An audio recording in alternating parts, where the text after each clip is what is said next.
Cryptosphere, what's cracking? Ladies and gentlemen, Cryptogenic is in the building. Those of you watching on YouTube, it's been a minute since I've gone live. Those of you watching on Facebook, I've never gone live here before to talk about crypto. Good to see you all. Eddie Lance, how you doing, brother? Good to see you. 7 people watching today. Let's see. Mental Health Militia News. Okay. All right. We're going to talk about some stuff today. Interesting market action today, Nathan. Interesting. I don't know if you saw my video from earlier today, Nathan.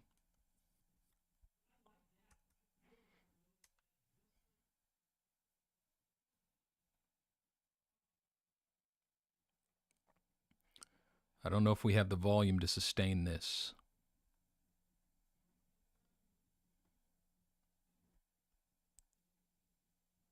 Yeah. I did a TA video. I appreciate that. I did a TA video just kind of looking at this whole move. And what I'm seeing on the charts is that we don't have the volume to sustain this move, this bullish move. I think it's a markup. I think it's a markup. And I think it's preparation for a real bullish move. I really do. But I don't think this is the move. Let's see. Let's see. Am I live here? Yes, I am.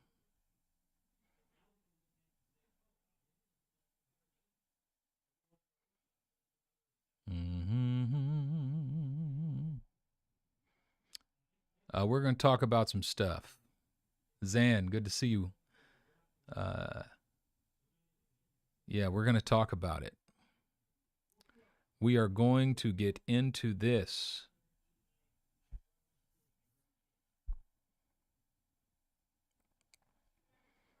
We are going to get into this.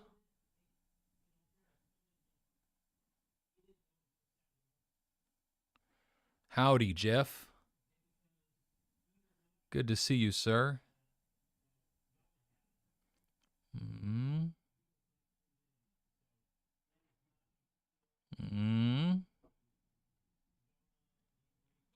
It's interesting.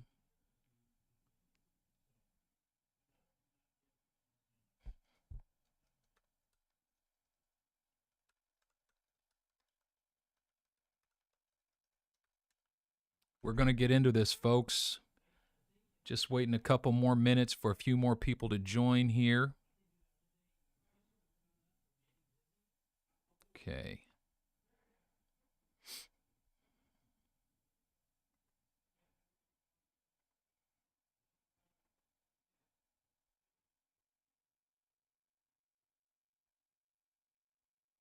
Don't know why it's not letting me share this to my profile.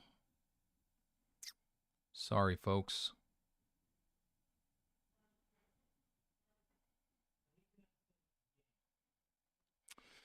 Yes, yes.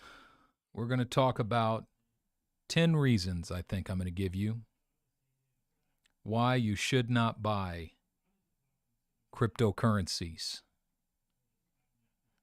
10 reasons you should not buy cryptocurrencies.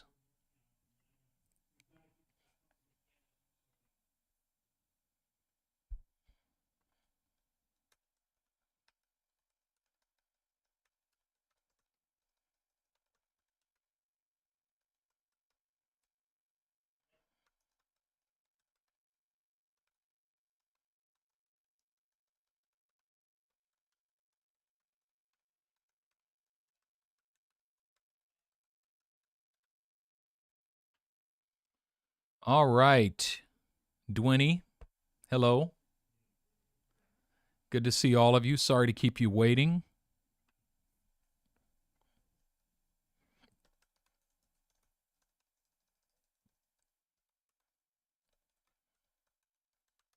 Still trying to get my tech in order here.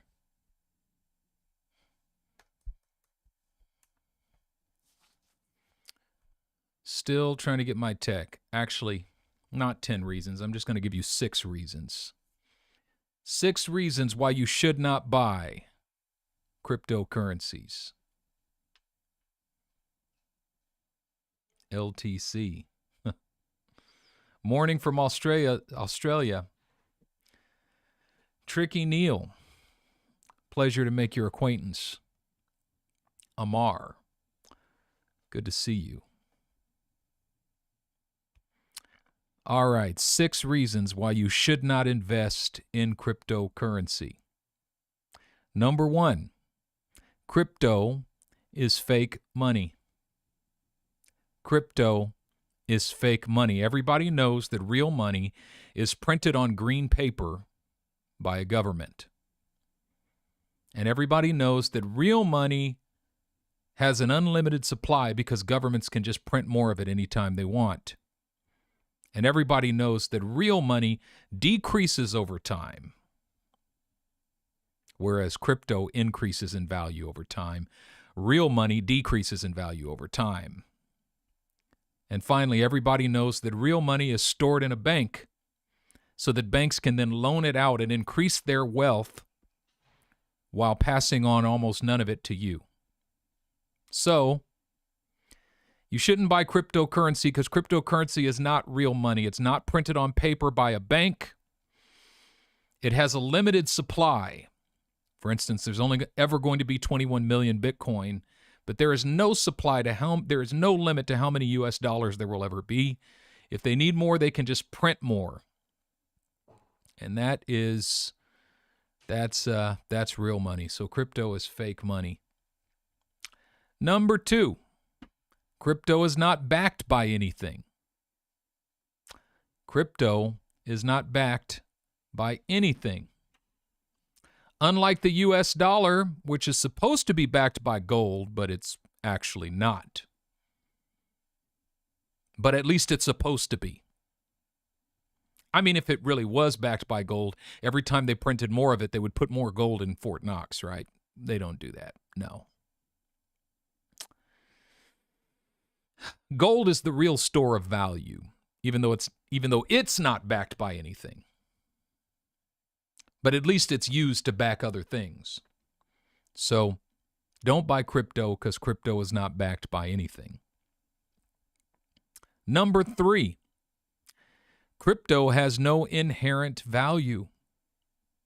Bitcoin, Ethereum, Litecoin, XRP, none of these assets have any inherent value, right? So that's why you shouldn't buy crypto because it's got no inherent value. Because everyone knows that the value of an asset with inherent value is not dependent on what people think, right? People's thoughts have nothing to do with value, right? Stuff that has inherent value has value independent of any market, right? For instance, gold would have value even if nobody thought it had value, right? I mean, for instance, the inherent value of the US dollar is clear. If they draw a number 1 on the 4 corners, it's worth $1. But if they put a 0 next to it, next to that 1, that same piece of paper is worth 10 times more because of that 0. And if they put 2 zeros, you just 100x that piece of paper, right? That's the inherent value of the US dollar, right? And by the way, the value of the technologies behind the best cryptocurrency should not be considered because the currencies themselves have no inherent value. Therefore, you should never invest in them. Number 4, crypto is too volatile. It can drop 70 to 80% at any time. Matter of fact, Bitcoin has dumped more than 80% on multiple occasions. I think like 4 or 5 times Bitcoin has dumped 80%. Don't be deceived by the fact that it can also spike thousands of percentage points from the bottom of every drop. And definitely don't worry about the fact that overall, Bitcoin is up more than 20 million% in the last 10 years. Forget about that. Don't be fooled by the fact that Bitcoin is the #1 performing asset of the last 12 years by a huge factor. What's up, Dr. Crypto? What's up, Sean? Don't be deceived by that. Anything that drops 80% is not worth anything.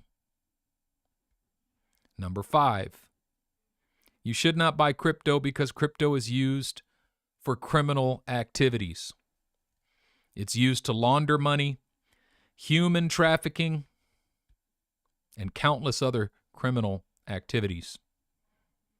Now, of course, with this logic, you'll also have to stop using U.S. dollars because the U.S. dollar is used for more criminal activities than any other currency in the world, including Bitcoin. But the difference is you need U.S. dollars. You don't need outlandish profits that you can get from buying cryptocurrency. Nobody needs those kind of outlandish, ridiculous profits. So those are the first 5 reasons. Number 6, crypto's too hard to understand. And you should never invest in anything that you don't understand. What's up, micro futures trader? Mr. Van Dyke, I'd have to agree with you there. You should never invest in anything that you can't understand. And since you fully understand the way the dollar works, you should keep your money in the U.S. dollar. You fully understand the dollar, right? And you probably fully understand why gold has value too, right? And since you can fully understand and explain the inner workings of the stock market, you know, how stock gains and loses value, you should probably keep your money there because you fully understand it, right? And you fully understand bonds, so you should probably buy bonds too.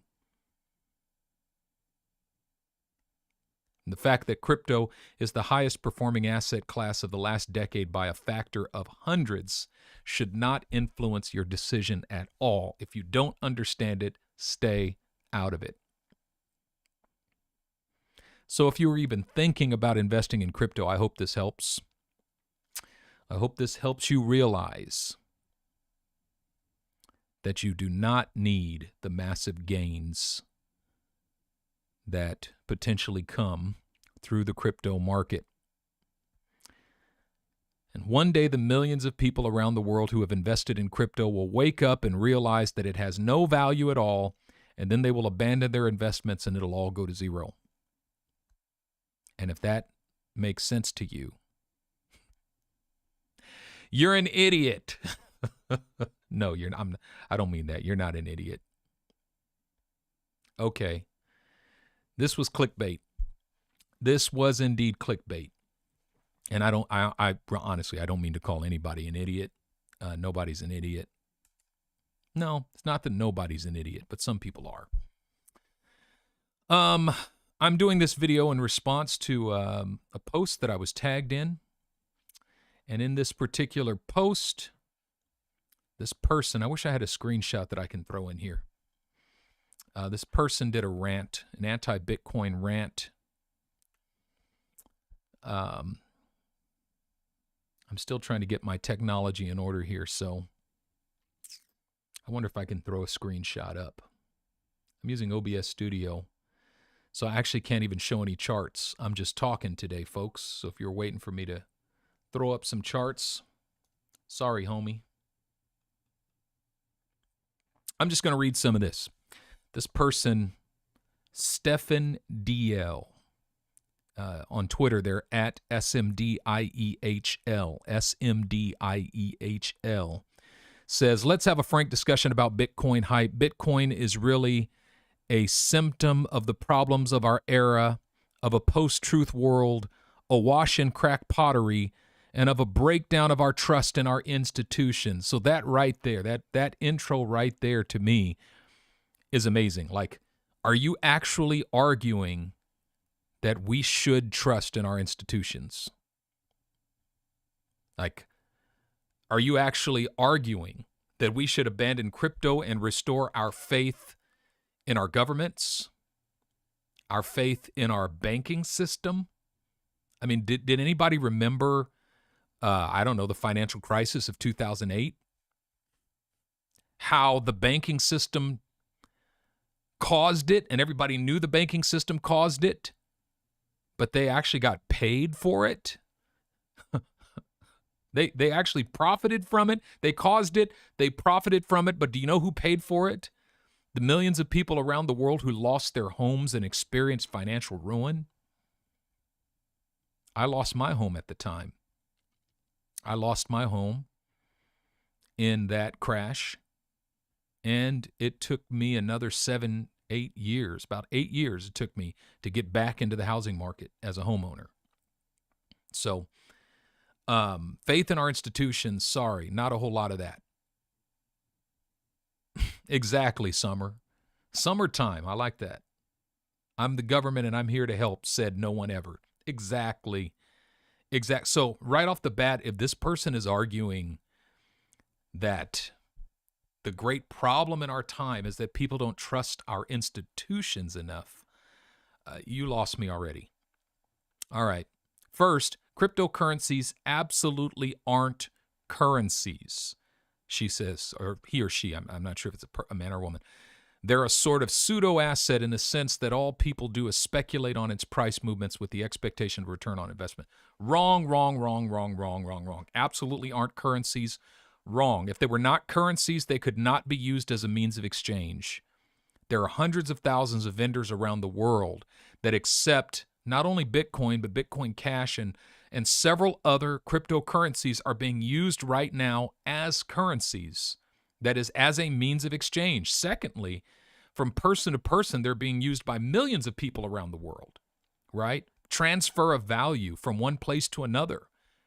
If they were absolutely not currencies, then it would be impossible for them to function that way. That's just the most ridiculous argument. They're a sort of pseudo-asset. No, they're real assets. They're assets. They're both, many cryptocurrencies are both a means of exchange and a store of value.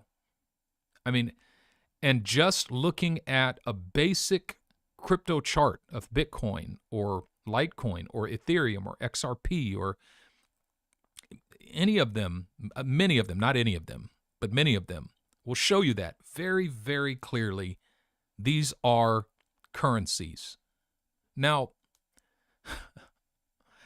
do I think that Bitcoin, let's say, if we're just talking about Bitcoin, do I think that Bitcoin is primarily a currency? Absolutely not. I think Bitcoin is primarily a store of value. It's clunky. It's not great for use as a currency. That's why Bitcoin Cash, a fork of Bitcoin, that's used as, it's both a means of exchange and a store of value. Bitcoin Cash is better it's better in terms of use as a currency. It's far better than Bitcoin on a number of levels. Which is pretty much why all Bitcoiners ever do is just talk about its price in USD, because there's nothing else to talk about. There's no additional structure to the asset other than what someone else will pay for it currently.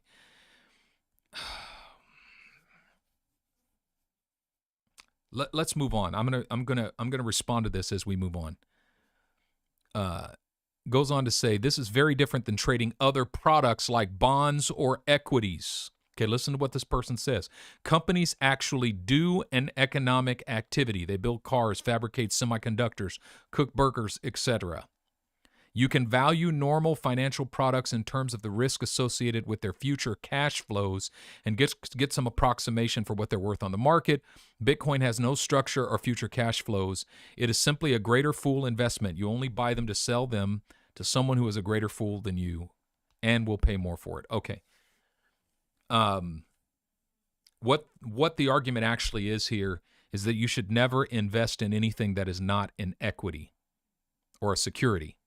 Really what this person is saying, if you take their argument at face value, they're actually saying you should only invest in securities, meaning stocks, based on fundamental analysis of the value of a particular company, based on their future cash flows and so forth.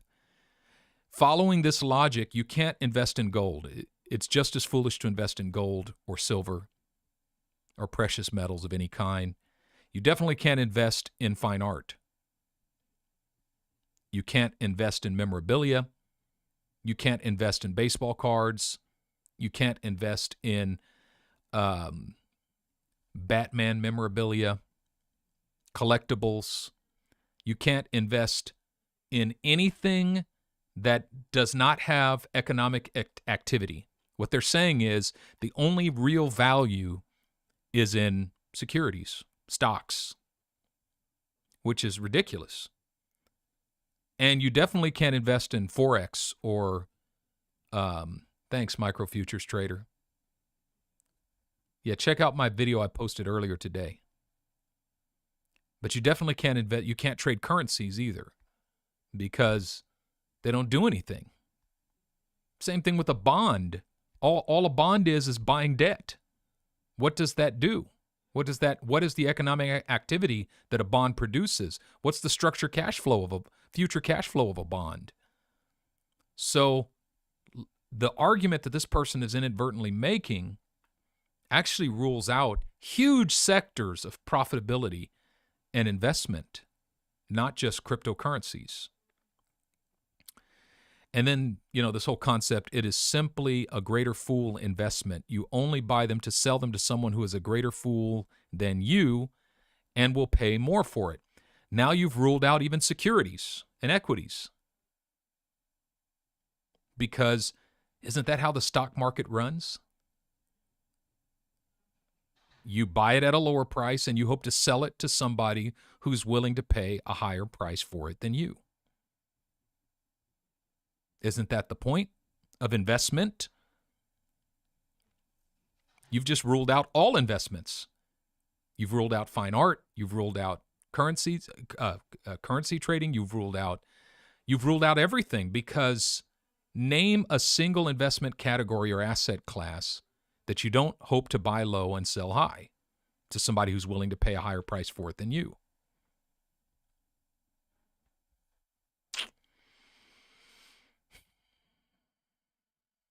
This last point this person makes, trading these kind of products is purely a negative sum activity.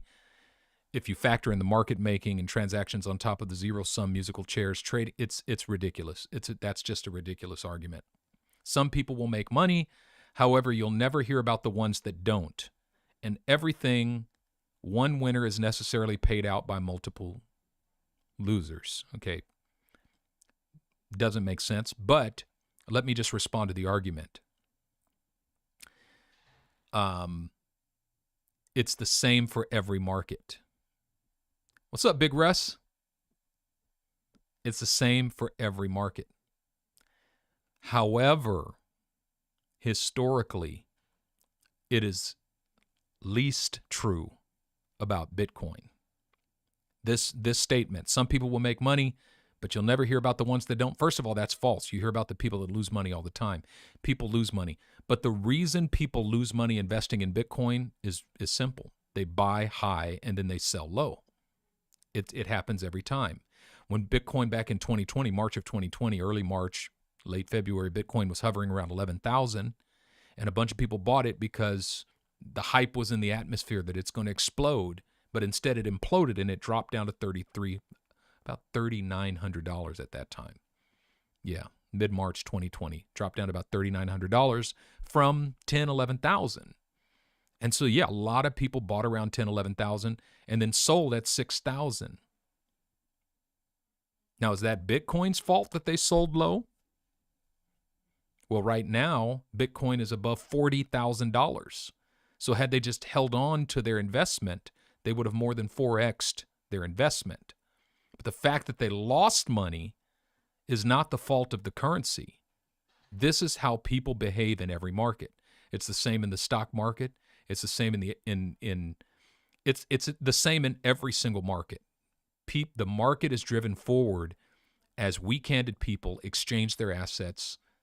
They buy them high and then they sell them low, whereas strong-handed people buy them low and sell them high. That's what drives any market. And so the key is learning how to get around in any market, learning how to survive in any market, is really learning how to escape that herd mentality, because the herd buys into the hype and then sells the fear. And so if you buy hype and sell fear, you're going to lose money. Jesus, you're absolutely right. We did lose money due to an SEC lawsuit. However, even there, I mean, my primary cost basis for my XRP investment was below 18 cents. I accumulated all of my XRP below 18 cents. So right now, XRP is above 70 cents. So even with the SEC lawsuit, I've still more than 7x'd my investments in XRP. And yes, in the meantime, it went all the way up to $1.90. Some people bought it up there, and now it's down to 70 cents, and it was lower. It was in the 50s, in the high 50s, maybe just a week ago. But the concept is, in the crypto space, it's the same as in the stock market. It's the same as anywhere else. If you buy high and sell low, you're going to lose money in any market.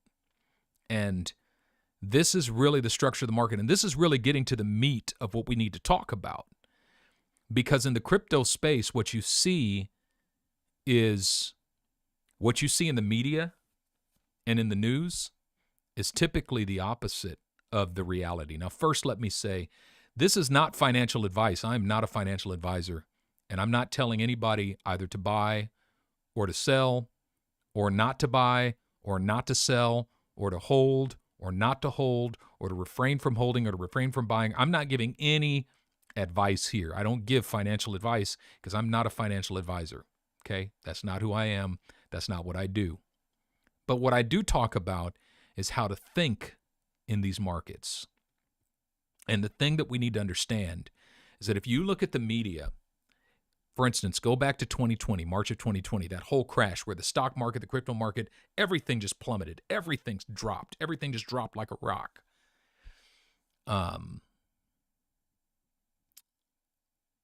When Bitcoin was down at like $3,900, $4,000, everything in the media about it was bad. It's garbage. It's nonsense. It's a scam. It's a Ponzi scheme. Jesus, you're absolutely right. In terms of the potential market price for the asset, absolutely right. We would be way above where we are right now. Absolutely right. We lost some profit, but we did not lose money. Well, I mean, in that sense, we didn't lose on our initial investment, but we lost profit. The point I'm making, when Bitcoin dropped down to 3,900, everything in the media about it was bad. Everything in the media about it was bad. But then when Bitcoin hit $64,000,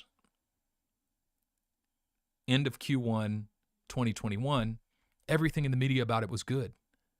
All of a sudden you turn on the TV and everybody's talking about Bitcoin, and they're all saying everybody needs some Bitcoin in their portfolio, and every retirement portfolio needs some Bitcoin, and every real investor needs to have some Bitcoin as part of your portfolio.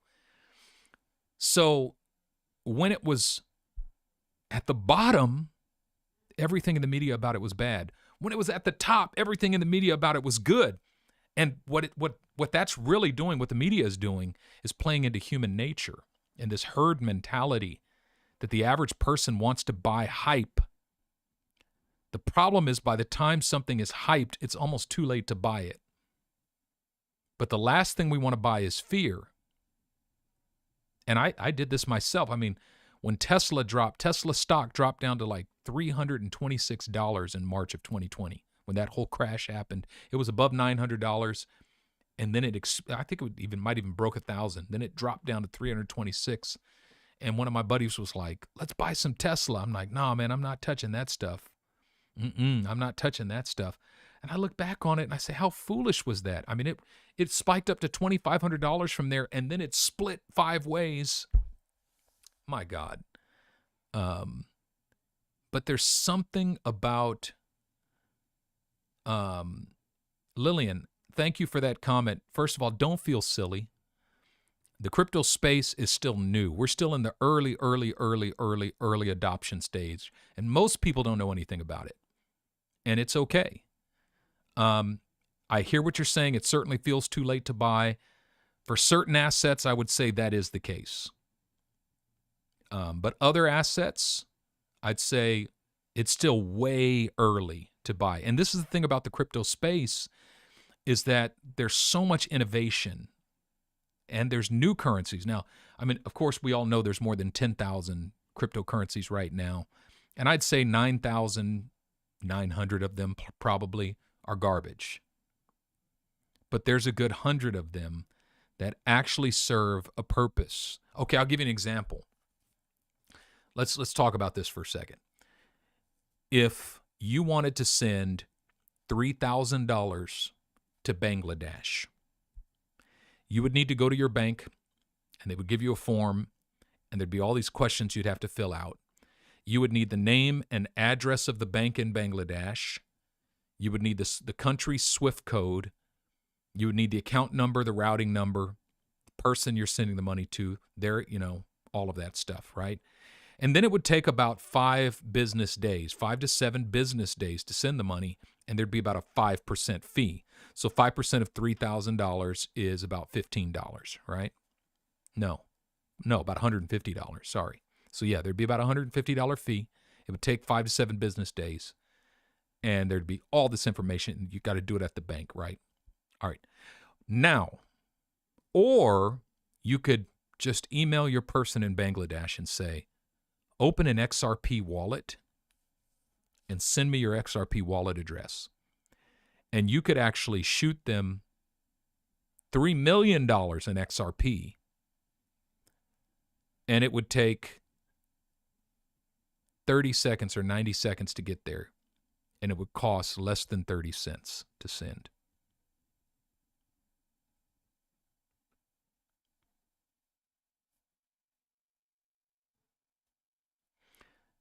Yeah.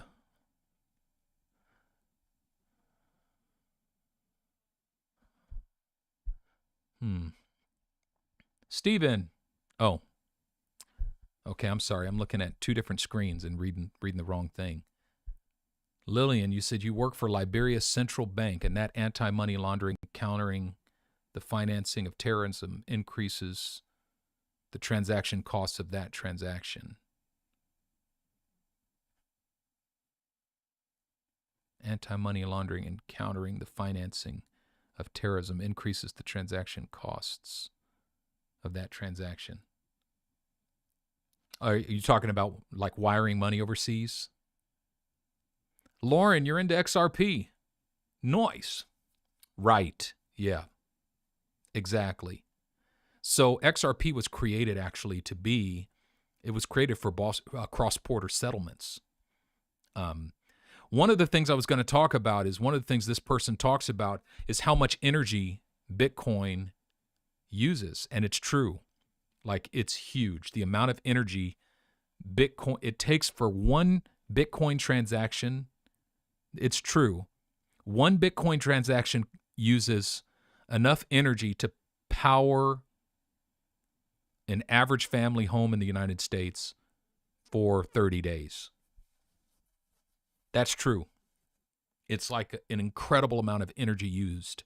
However, so it's like 1,000 kilowatt hours per transaction. However, XRP uses 0.00079 kilowatt hours per transaction. And this is really what I wanted to get into, is this whole concept that the crypto market is basically it's destroying the environment because of the energy consumption. This is why I don't believe, and why most vendors do not use Bitcoin as a currency or as a transfer of value, as a transfer. They don't use Bitcoin as a currency. It's simply an asset class, meaning Bitcoin is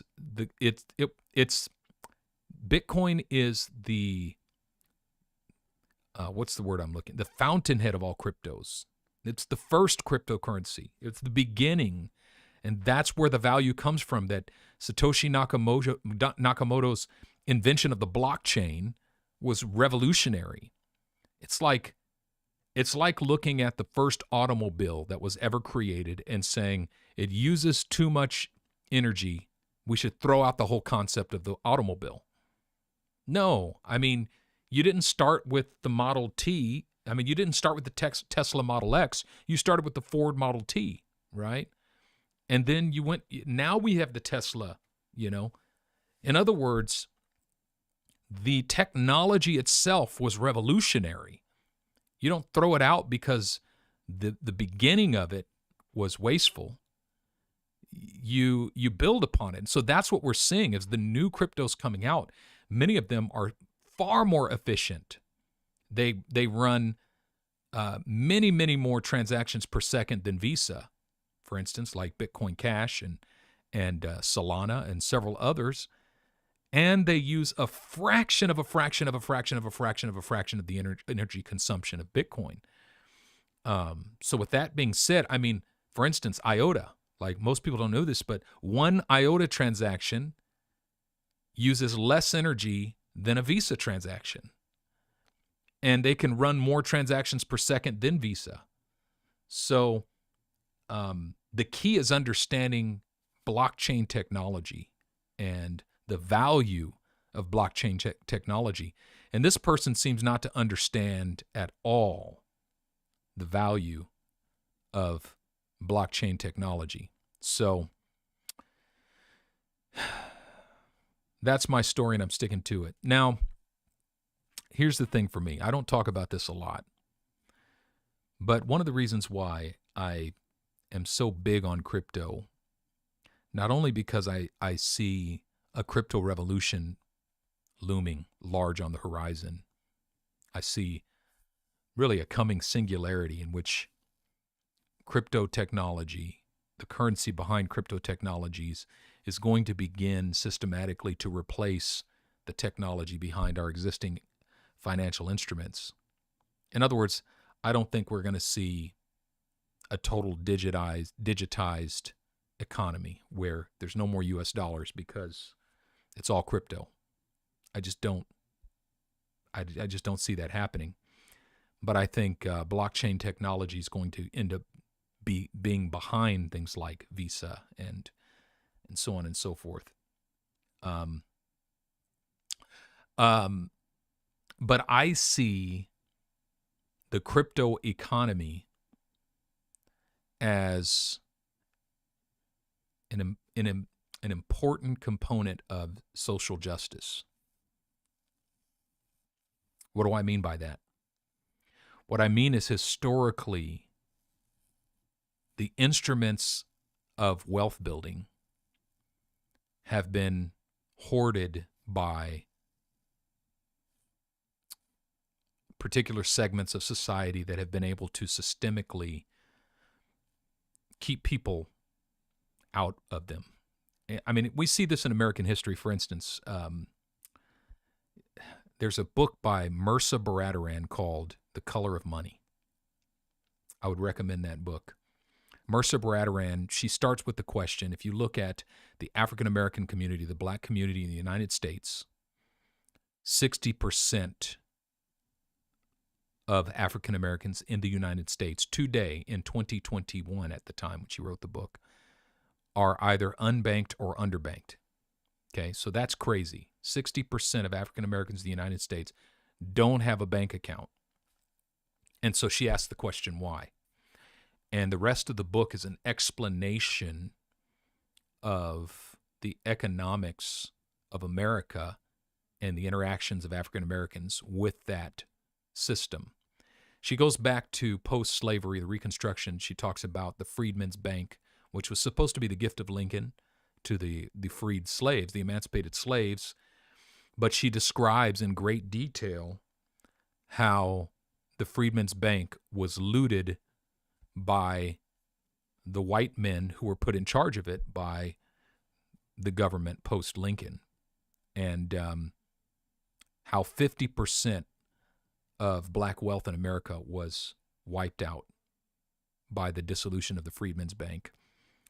She talks about how the Freedmen's Bank was not allowed to provide or furnish home loans to black people. So it was all black money that was invested in the Freedmen's Bank, but they weren't allowed to give home loans. And we all know that the whole banking system was designed to create this mutual wealth generating cycle. The bank gives out home loans. So people put their money in the bank. The bank gives out home loans.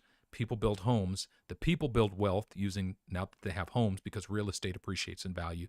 The bank builds wealth on the interest. And then more people put their money in. And then the people who build more wealth have more money to put into the bank. And it's a system that continues. Black people were locked out of that. Okay.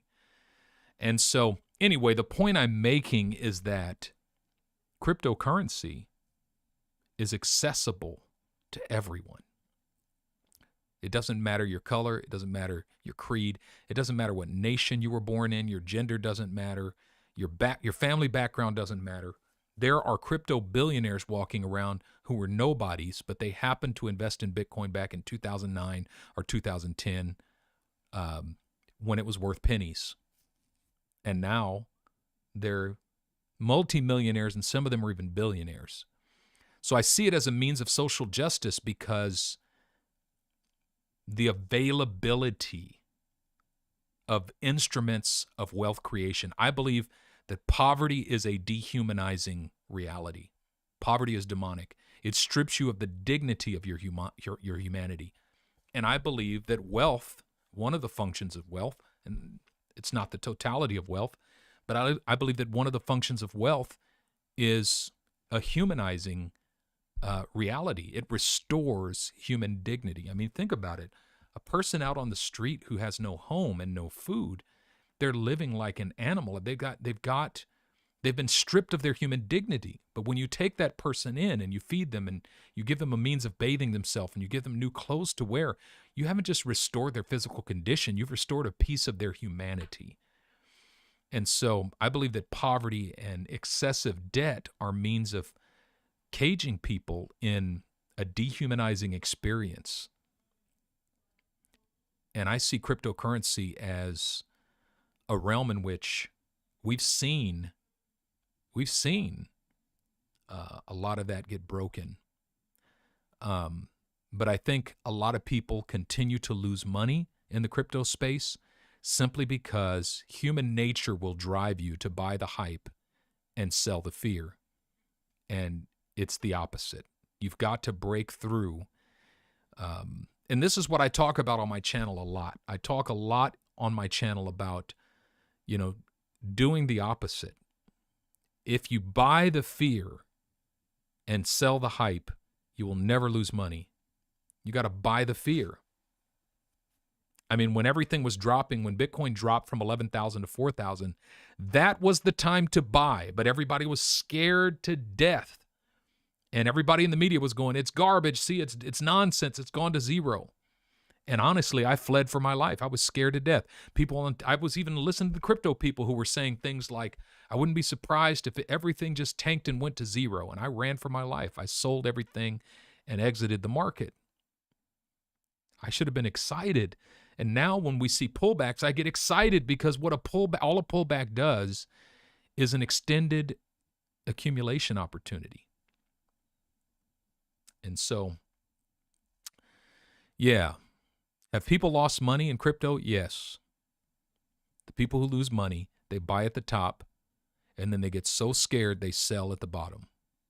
I watched my wife when she bought her first Bitcoin in January of 2018. It was at $17,000. And it spent the rest of that year dropping down to $3,300. She watched her investment from $17,000 go all the way down to $3,300. You know what she did? She turned the app off. I remember asking her, baby, don't you want to sell it? She goes, No way. Why would I sell it at a loss? I'm just going to wait. And she waited.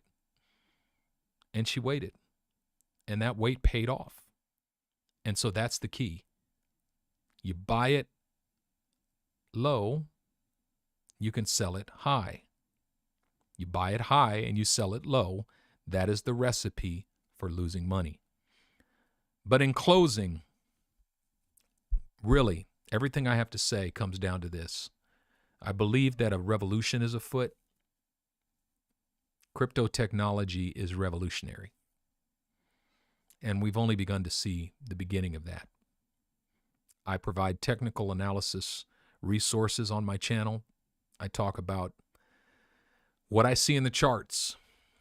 I look at the price action. I look at the RSI. I look at the moving average divergence and convergences. I look at the volume. I look at the exponential moving averages, the simple moving averages. I look at candle patterns and so forth, all designed to kind of give us an indication of what's happening in the market. Right now, Bitcoin is at what, about 42,000, something like that. I wish I could pull up a chart here, but I can't, simply because of my technological limitations at the moment. $44,140 at the moment.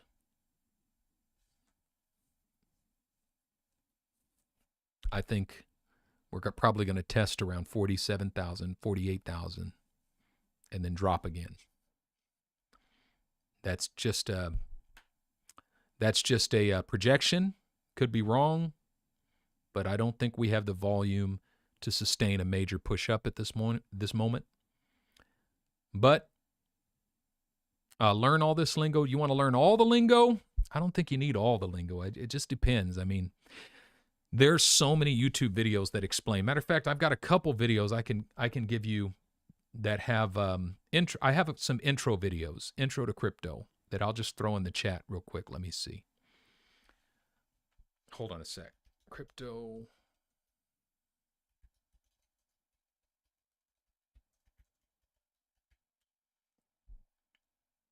But I'm bullish on the market overall. I think we're going to see some major moves upward, and especially in the altcoins. I invest very little in Bitcoin. I don't invest in Bitcoin myself. I have a very small amount of it. I invest in other altcoins. I invest very little in Ethereum. Very little. I invest in XRP. I invest in Theta token. I invest in T-Fuel. I invest in Cake token. I invest in Matic and in Rune and in Chiliz, even Litecoin. I got a lot of that.